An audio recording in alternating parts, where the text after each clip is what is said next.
This Milwaukee Bucks season has been so strange because from the very beginning, it was all about patience, right? We needed to give this team some time to figure it out because they were integrating such a massive new piece in Damian Lillard, because they had a first-time head coach in Adrian Griffin.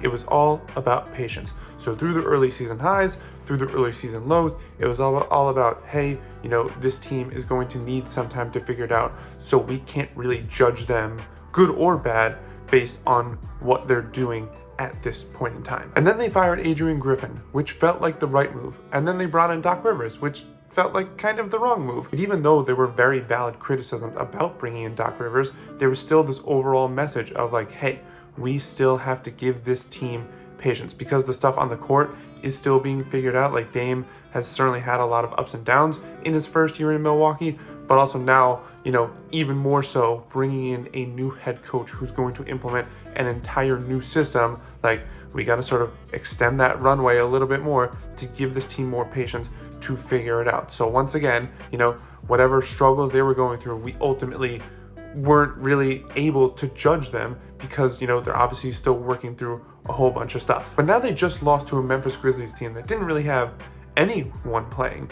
And that's not to say that I'm about to hit the panic button in Milwaukee, but I think it's just we're at this very interesting point in the Bucks season. Maybe it's because we're at the All-Star break, which feels like a very natural stop and evaluate point, where the Giannis Dame pairing, it doesn't look as dominant as we all thought it would. Like, we all had questions about Milwaukee and what they would do at both ends, but we surely thought that if nothing else, they still have this insanely dynamic duo to fall back on that would certainly help them win a bunch of games. And the funny thing is that it has. Like, in a vacuum, the Bucks are doing just fine. They're third in the East at 35-21. They're 2.5 games behind Cleveland for the number 2 seed. By all accounts, they're doing just fine and are well on the way, to being the team they need to become playoff time. I think the problem, though, is that sort of the opposite issue, which is that despite their record, it feels like they're not trending in the direction they need to go. It's the Giannis and Dame pairing not looking as absolutely dominant as we thought it would.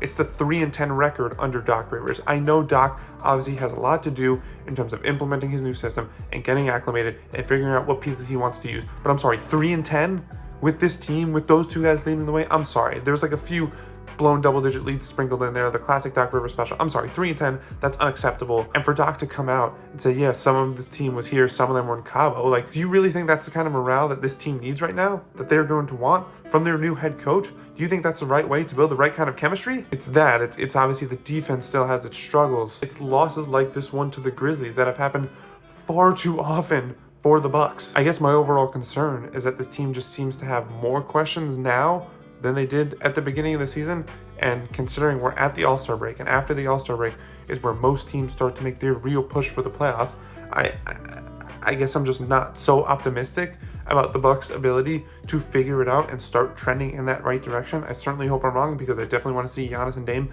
competing at the highest level. I want to see them go toe-to-toe with Boston to represent the East in the finals, but it's really not looking good, and this loss to the Grizzlies really punctuated those concerns that a lot of people seem to be having, and that, seemingly were once again validated